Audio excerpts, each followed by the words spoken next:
Hello, welcome to latest IMRG podcast. Today we're looking at technology in lots of ways and from lots of different angles. I hear it's quite important, technology, so try and get the bottom to it.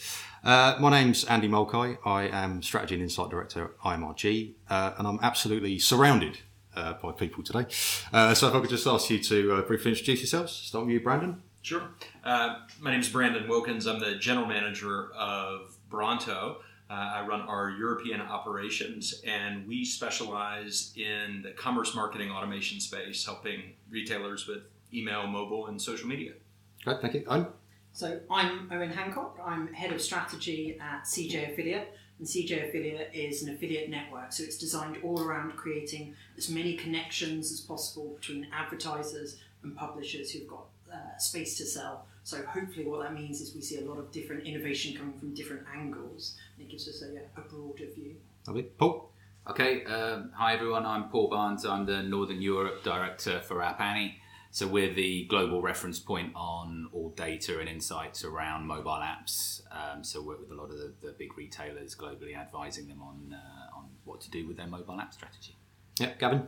I'm Gavin Masters and I'm Industry Principal at Maginus. We're an omni-channel solutions provider. We're an Episerver, Magento and Microsoft partner. Peter? Hi, I'm Peter McCarthy. I work for a company called Kooomo. We are an omni-channel web platform. I'm last on the list, so you can just have a look at the website. Find out what we do. All right, thank you. So to get us started, I've said about we're going to talk about tech, but I just thought it might be interesting to start off with, just to think what tech is and what it isn't. Because surely the point about something being tech is it has to be a bit futuristic, it has to be slightly unknown, maybe. So if we think about some of the stuff that would have been regarded as tech, I just wanted to see whether we think it is actually still tech or not, right? So a smartphone, for example, a lot of people would think that's technology, but let's face it, it's been around for years now. And, you know, it's not really changing that much. I mean, there's new functionality that comes in, sure, but it's so embedded in your life that you couldn't really do without it. So, I mean, you know, is a smartphone device still tech as far as you can say? Brandon? I would say yes. It is technology. It is still an important piece of what we use on a day-to-day basis. However, tech these days also is synonymous with innovation. And that's where you start to see things become passé, like smartphones, because everyone's always looking forward at, well, what's the next big thing? That's why the focus is maybe away from smartphones and more on other devices out there in the industry. Yeah, okay. I totally agree. I think technology is anything that you use to make your life better in a practical or physical way. So, you know, even someone's glasses are technology, really. It's just that they've become so ingrained in our everyday life that we don't think about them in that sense. And so when we say technology, we normally mean that sort of daydream sci-fi idea of, you know, hey, what do we think life will be like in 1,000 years or 100 years, and how do we bring that tiny bit closer to us? So drugs are kind of technology as well, because you use them to make your life better temporarily sometimes. Don't do drugs, kids. Thanks for those words of wisdom. I guess so. From kind of an App Annie point of view, we track a lot of this data, and I think it's important to differentiate that the smartphone is a platform, and it's completely embedded in what we do. Absolutely. But how it gets used and the apps that get used on it, that's where the real tech innovation is, I think. And it's really relevant for retail. Just if you look like the 2017 stats, there were around 3.5 billion downloads of shopping apps across the world. So you think about that, and that's a 24% increase from the year before. So in terms of the relevance to today's conversation, absolutely there's a tech explosion on smartphones, but it's not about the platform, it's about the apps and how we use them, I think. Yeah, okay. Yeah, I mean, I think mobile devices are going to become the core of most new tech innovations. I mean, the stuff we're going to talk about today, if you look at sort of voice recognition and beacon technology, contactless payments, it's all driven by mobile technology and people's phones. So I think that's going to continue because it is such a fundamental part of what everyone uses every day. Yeah. Completely agree. I think mobile's got to be first at any retailer's strategy. The figures that Paul mentioned, 3.4 billion? Yeah, in 2017. It's incredible.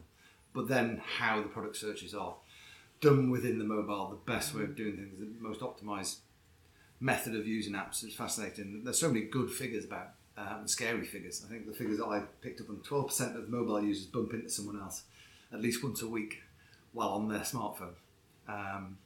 It's just crazy. It's absolutely crazy. But you've got to be able to harness the power of an app or progressive web or whatever it is to contact your users. So what I'm kind of getting there, I think, is it's more like a tech enabler, perhaps, than a bit of tech itself. And I suppose, by extension, is the internet passé now? Is it actually still technology, or is it, is it still this thing that we should regard as being tech? Is it, that's even more embedded in your life? I mean, where does the internet start? Where does it end? It's not really a browser anymore, is it?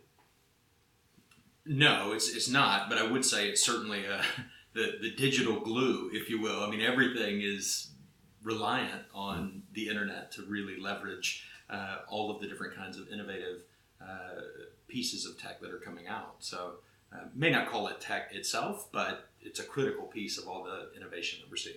Yeah. And what you probably see, right, is that whilst everyone pretty much in the UK has access to the internet, that glue is spreading further and further into different places as you see digitalisation of out-of-home media, for example, or different connected devices in your home and things of that ilk. So it is passé in its own way, but the new usage and the new spread of that digital influence is what innovates and what changes. Like smart socks and smart umbrellas to tell you when it's going to rain. That's my smart mattress is my new favourite thing. Nokia Health have got like a thing that you can put onto your mattress and it monitors your sleep patterns and stuff like that. Suggests the right way of sleeping, when to get up properly, how to have a better mattress so that you can have a better night's sleep. I was reading this morning actually, it's $40 billion industry, sleep. Apparently these days. I read that as well, actually. We read the same rags. Yeah. There you go. What was that in? Guardian, I think. Yeah, it was. Yeah, there you go. Yeah. Okay, so that moves us forward nicely actually into where we see tech going now. So if I just kind of reel off a few things that are definitely tech, I think, as far as I would define it. So virtual reality and augmented reality, let's sort of do them as one, if you like. That's been around for a long time. There's nothing new about virtual reality, but I remember it used to be rubbish when you used to have it in the arcade flight simulators and stuff. It was rubbish. And now the technology's come on, and of course it's being enabled by smartphones. Apple's new one is very much got AR built into the functionality of it. So, is anyone excited by virtual reality and augmented reality? Very much so. I think what VR has got now, it didn't have 20 years ago, is it's got that social aspect to it. So you've got virtual communities and things. If you look at sort of PlayStation VR and things like that, it's all about becoming involved with other people, not just sort of sitting in your lounge with one of those massive helmets on, walking into furniture, which is sort of what it was 10, 15 years ago. I think the secret to a lot of this tech is getting people to buy into it from a social standpoint and a sort of an integration standpoint, so that people can see how it impacts what they're doing in their everyday lives, not just something that's very specialist and very, typically very expensive and very niche is what it used to be. And I suppose, a lot of the critics of this sort of stuff would say, it's a terrible world when people are sat around with their head thing on and they're not talking to anybody or anything. So actually that social bit of it is something that really overcomes it. You could say that about books though, really, couldn't you? Yeah, burn them, get rid of them. So for instance, the ability which will be there to take your nephew toy shopping to a department store while he's in Australia, you're here to find his birthday present. That will happen. The department stores, the group shopping experiences will happen. That's something retail have got. It's in the distance, and there's a lot for retailers to think about first. But that's the ability to do that is there. I think from my point of view, the VR is really exciting, but I think it's more gaming at the moment than it is retail. I mean, there's some just amazing things going on. If you went to Mobile World Congress in Barcelona in February, it was all the stands, the big tech stands were full of people with headsets on playing games, and you kind of look a bit daft when you walk past it, when you see yourself doing those sorts of things. But anyway, I think for retail, the more interesting or the more current thing maybe is augmented reality. And I think there's some great examples of this from players who you don't associate with tech, like IKEA, and IKEA Place is a great app. The car manufacturers have jumped on this, being able to spec your car and actually go in a showroom with a tablet and spec up your car and see what it would look like and what it would feel like and how it would be, how it would appear exactly in your spec. But there's plenty of examples. One of my favourite is what the makeup companies are doing. Sephora is a leader in that space, to be able to use the camera, and it's back to this so you idea see the tone of your skin and stuff. Of using the app. It's not there's been cameras in phones for ages, right? But this is about using it in a smart way, so to be able to see your face in the camera, and then what would it look like with this makeup product on, and be able to play around and test out those makeup products on your own face to get an idea of what those colours would look like and how it would tone and so on. And they've seen incredible success from that. Their average sessions per user spiked at the start of the year when they did that. The time per user spiked. And it's always good to look at reviews on these things, and their average reviews are 4.2, which is pretty good for an app. But when you look at people who are talking about this feature in the review, it jumps to 4.6. So there's a real strong adoption for that. So pretty simple, but really effective. Yeah, I guess the thing is, you can get it right, I think is the point. And when people get it right, they stand to massive benefit. I do get the feeling, though, this is one of those technologies where, internally in a business, someone will go, right, this virtual reality thing, you go and make me a virtual reality. They don't know what they're doing, and then they don't really have an idea, and they just do something that's rubbish. It doesn't really solve any problem or anything, and it's an expensive waste of money. I really think that kind of risk is there. Yeah, there's With the VR, definitely. Go ahead. With the AR, backing up what Paul said again there, I'm the only one wearing glasses in the room here. But I buy my glasses off a website that I can put different frames on, look at myself from front, side, back, and it just an online experience. It's brilliant. It's absolutely brilliant. I think VR and AR both lead to more digital purchases for high consideration purchases, and that's what it's going to shape in the future. Like you were talking about furniture and cars, for example, right?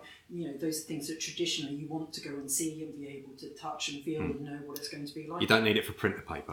Yes, exactly. We work with TUI a lot, right? And they're starting to show more and more of their resorts and hotels, and you can go and explore around that type of stuff. And a holiday, right, is something that people have kind of come around to buying online, but you still see about 50-50 splits. And the more that you can actually engage with it and understand what you're buying, the more you're willing, I think, to fork out big sums of cash online. Is that because the buying race is over for the consumables?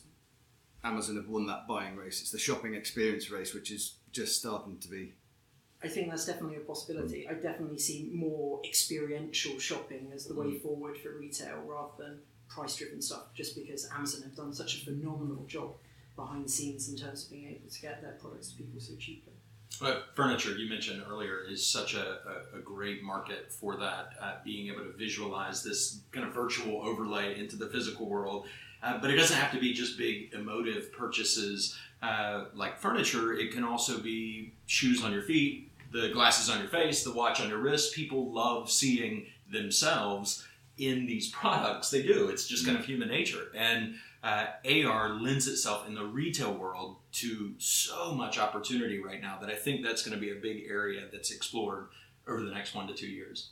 Yeah. Speaking about big opportunities over the next 1 to 2 years, voice devices really, or voice, whatever you want to call it. I mean, this kind of is the direction of travel, really. I mean, quite a lot of people have got one. I'm assuming everyone here has got one or kind of used one, plenty of nods.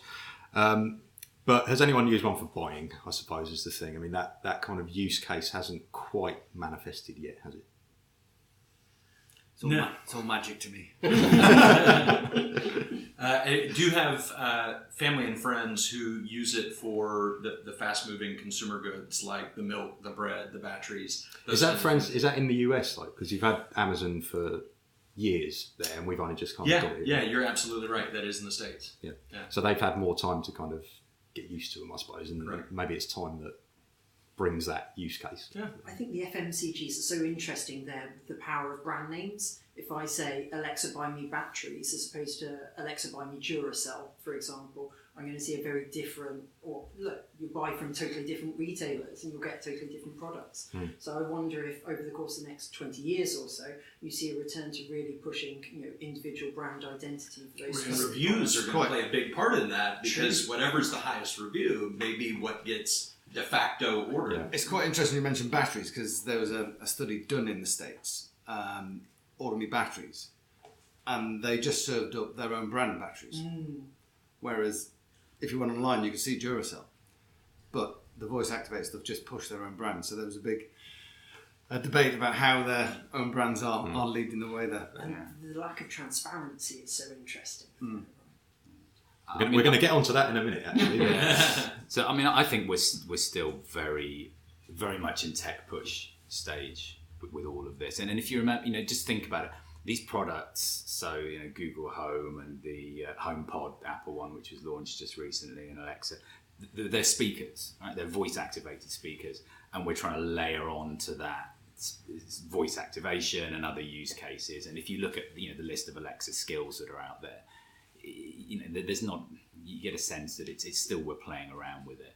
I've taught mine to burp and fart and stuff. Exactly. yeah. Tell cat jokes or whatever. And I think if you look at that, we're still really feeling it out. And I think the market itself is still so embryonic. You look at Alexa's got. We track it on app downloads. Alexa's running about the majority of the market anyway. HomePod came out very strong, but sort of backed off a little bit after that. But they're really different products. HomePod's going really strong on audio quality.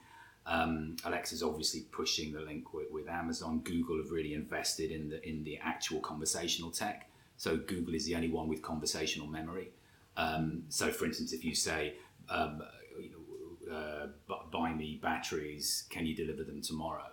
The only one that will understand that you're still talking about the batteries in the second sentence is Google. The rest don't have any conversational memory yet. So we really are on early stages of this. So it's fun, I think, to watch. But as retailers, I think there's still some way. We're guinea pigs, I think, with this stuff, aren't we? Very much feels like that. I think retailers will probably see more benefit if they try and use this sort of thing in store. So if you're looking at customer service terminals and things like that. And there are a few retailers that are doing it. Disney have got sort of a virtual Tinkerbell in some of their stores that people can interact with. I think if people start using technology out in the wild, they'll become more comfortable with them moving into your home. I think if you look at the end game for Amazon and all those voice-activated technologies are all about the smart home and things like that, but there's so much more from a technology point of view a consumer's got to do to get that all working. It's a little bit out of reach for the average consumer at the moment. You've got to get a specialist in to do it. But I think that's... Amazon signed a deal with the largest house builder in the States, Lennar, and they build 240,000 new houses every year to put 2 Alexas and all the home automation into thermostats, lights, etc. built in a house that you move into. And that's 250,000 homes. In the UK, we built 195,000 homes last year, so that gives you some idea of the scale that it's coming into people's house. And you're right, for us to do it ourselves. Ooh, and that's a building then that's digital. Absolutely. By default, isn't it? Yeah. It's just designed as being digital. And, it strikes me that's what needs to happen with shops. Yeah, actually, I think the key thing, for it to work, it has to reduce friction. It has to make it easier than what you normally do. So, I mean, I was looking at the latest Alexa announcement, which is they're working on P2P payments. So the idea of being able to, Alexa, pay Andy £50 for inviting me to that wonderful got Alexa. And then I think, is that, I've got to set you up as a payee, I've got to link my accounts, got to do that. Is that easier than just going on Revolut or whatever and just kind of one click doing it through a graphical user interface on an app? And I don't know, it feels to me like there's more friction in some of these things through voice than there are just doing it through a screen. We've kind of moved into AI a little bit here because I guess that's what AI is. When you're talking to this thing, I guess. But would anyone care to try and define what AI is? Because it gets thrown around all over the place this time. I get very confused by what it is and isn't. I'll give it a punt here. So I do think there's a bit of a misconception between the idea of AI, which is no human involvement, everything is done for you, and what we see a lot, specifically in the retail industry, of machine learning, where there's quite a bit of algorithms that the tech is running for you to basically serve up to the end retailer or marketer to make their decisions more informed.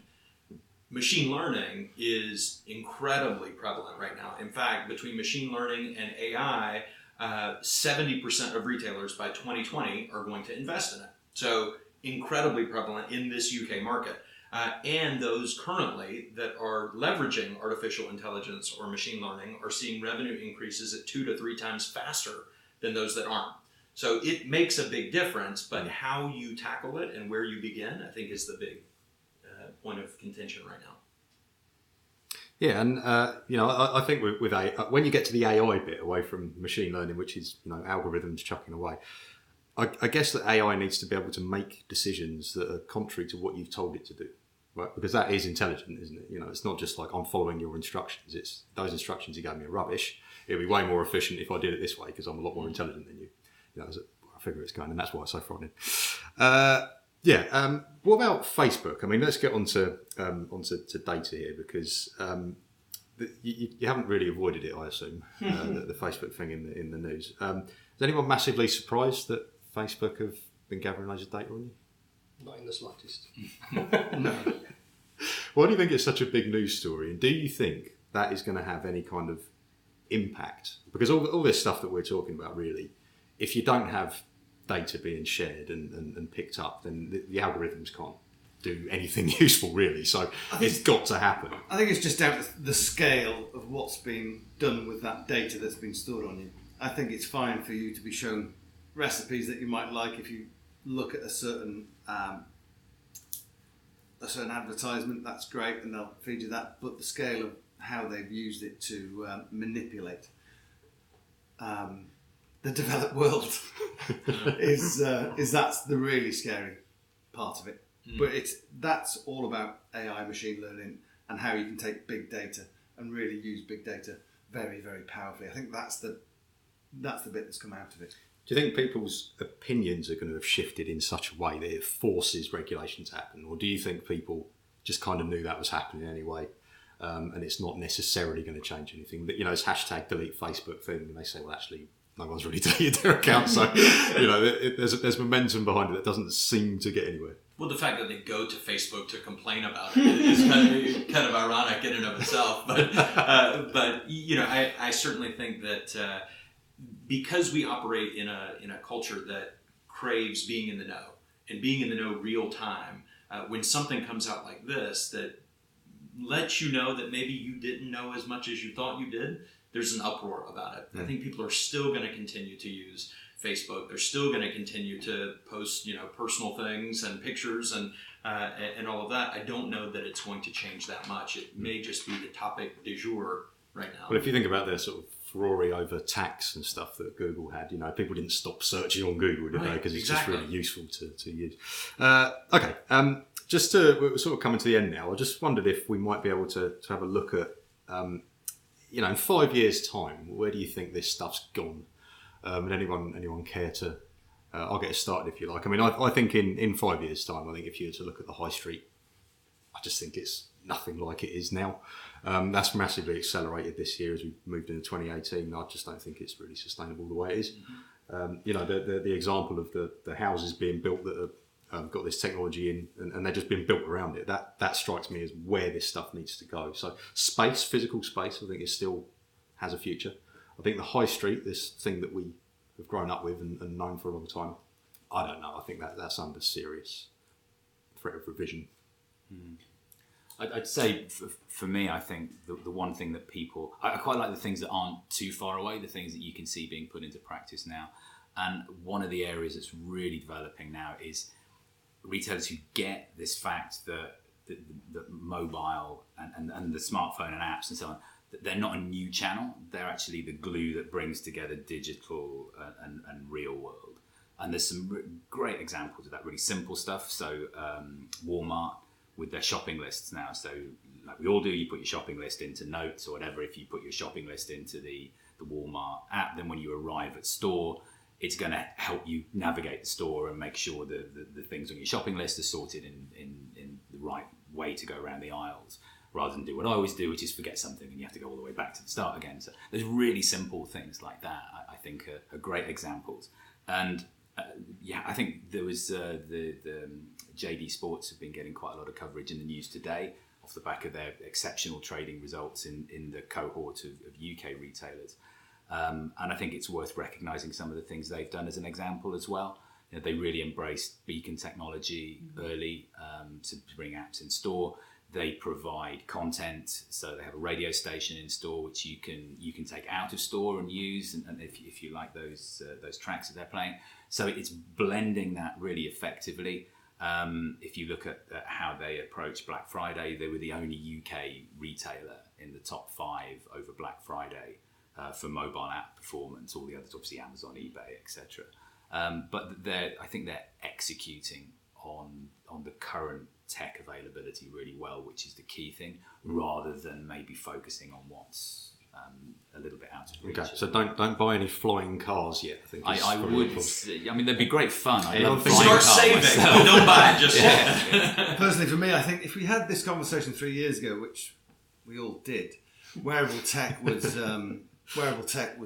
certainly up there. And what's going to happen with wearable tech? We haven't mentioned it today, which is quite interesting. I think it hits a limit of being a fitness tracker, a sleep monitor. I think there are certainly advances that will be made in wearable tech, whether that be wallet, shoes, trousers, pyjamas, and also glasses. I think the glass side of things, it came and it went, but I think that's something that has the technology there. It just needs rolling out, and surprising that it not be mentioned.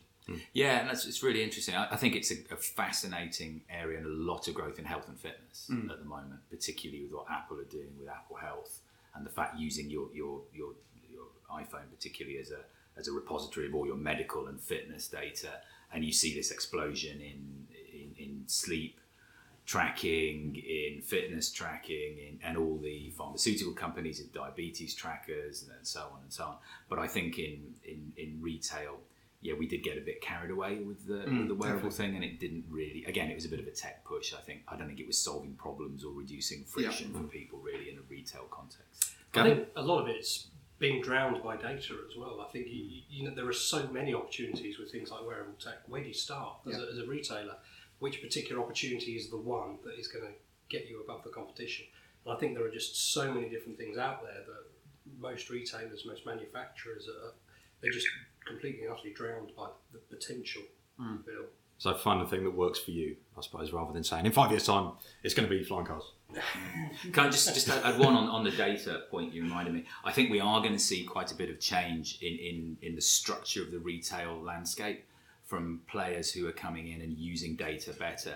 And you could actually start to see a turnaround where personally, I use my data and I allow an organisation or a company or an app or whatever to use my data to help me shop better, whether that's a personal shopping overlay or one of the really interesting ones at the moment is the meta search plays in retail, people like List, OIST, who are effectively trying to do in fashion what Trivago have done in travel and be that kind of meta search overlay function. So I think with as we get to grips more with the data in retail, some of those structural changes in different categories in retail could emerge quite quickly in the next few years. Yeah, I think 5 years' time isn't that far away, and so I think you're right to talk about little tweaks that retailers can make. I think if you look at it at the opposite end of the spectrum, though, when we talk about the future of technology, when we started out, we talked about the things that we were excited about and the things that were fun. And I really like when you were talking about Disney earlier on, for example. I think they really understand the theatre of technology and just bringing something exciting and different to a consumer. And I'd like to imagine that you'll see more and more of that coming to the high street, because experiential shopping is going to become more important, because all of your practical stuff just comes to you.